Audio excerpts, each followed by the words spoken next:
Hello viewers, तो कैसे हैं आप सब। आज की हमारी स्टोरी है बेटी। श्रेया अपने आप से ही कितना लड़ रही थी ये तो वही जानती है। अब तो जीवन भर संघर्ष ही करना है। पहले पढ़ाई में संघर्ष किया, क्या विषय लेने हैं, कौन सा स्कूल चुनना है, स्कूल में भी प्रतिशत में नंबर लाने हैं। पास होने वाले को बाहर वाले का क्या जाता है।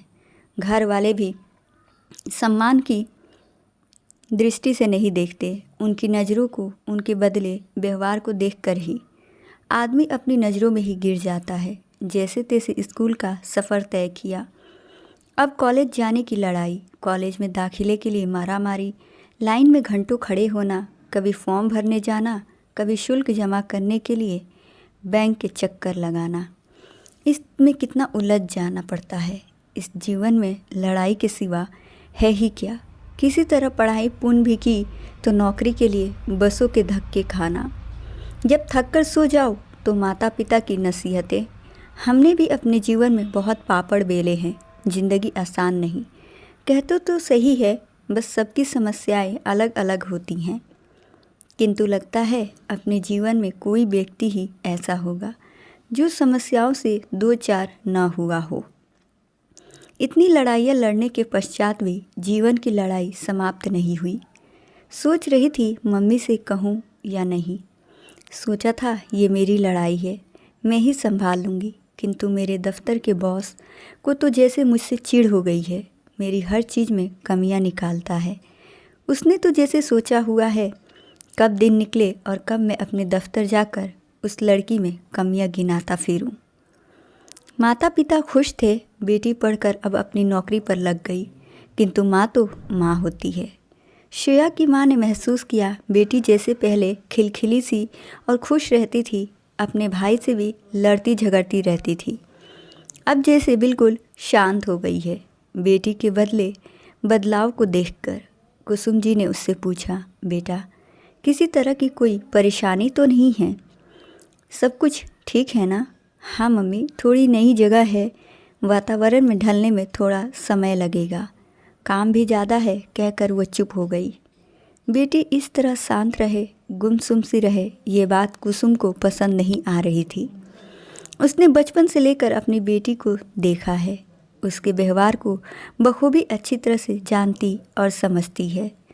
उसकी अपने भाई से दिन में एक दो बार लड़ाई ना हो ऐसा तो हो ही नहीं सकता था। वो उसे चिढ़ाता था और वो चिढ़कर उसके पीछे भागती थी। ये बच्चों की लड़ाई भी उन दोनों पति पत्नी को सुकून का एहसास देती थी। माना कि अब वो बच्चे भी नहीं रहे, किंतु इतने बड़े भी नहीं कि चेहरे पर गंभीरता का चोला ओढ़े रखे, आपस में बातचीत भी ना करे। ऐसा क्यों? बच्चों की ये चुहलबाजी ही तो उनके लिए टॉनिक का कार्य करती थी। आज रविवार की छुट्टी है श्रेया, आओ तुम्हारे सर में तेल डाल दूँ। कुसुम ने श्रेया को पुकारा।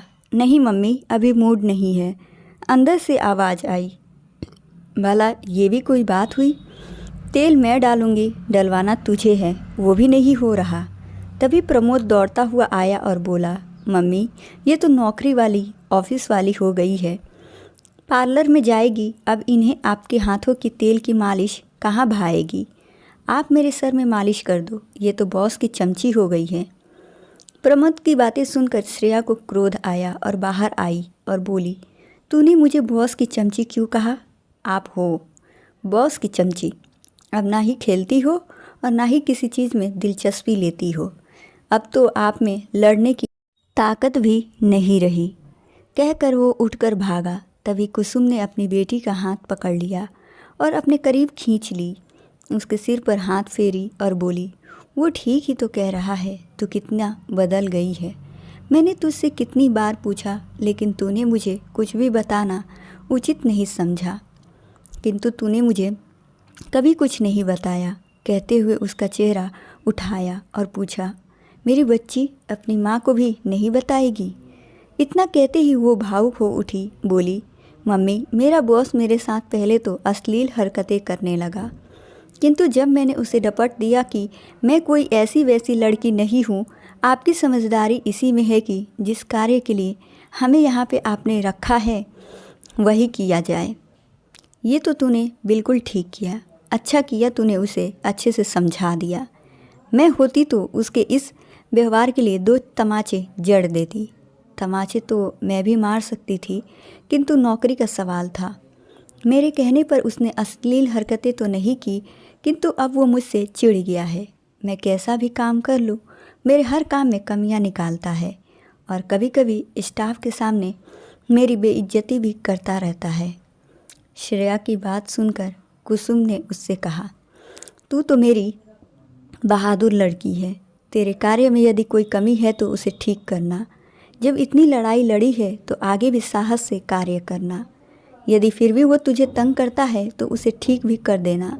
तू समझ रही है ना मैं क्या कह रही हूँ? तू नौकरी करती है, कोई उसकी गुलाम नहीं है। कायदे की बात करे तो ठीक, नहीं तो उसे आईना दिखा देना। ज़िंदगी में ऐसी छोटी मोटी लड़ाइयों से घबराना नहीं चाहिए। उन लड़ाइयों को लड़ना, उनसे सीखना और उन्हें जीतना ही ज़िंदगी है। माँ के इस तरह मनोबल बढ़ाने से श्रेया में जो आत्मविश्वास डगमगाने लगा था वह अब और ज़्यादा मजबूत हो गया। उसने मन ही मन निश्चय किया और अपनी लड़ाई भी लड़ेगी और जीतेगी भी।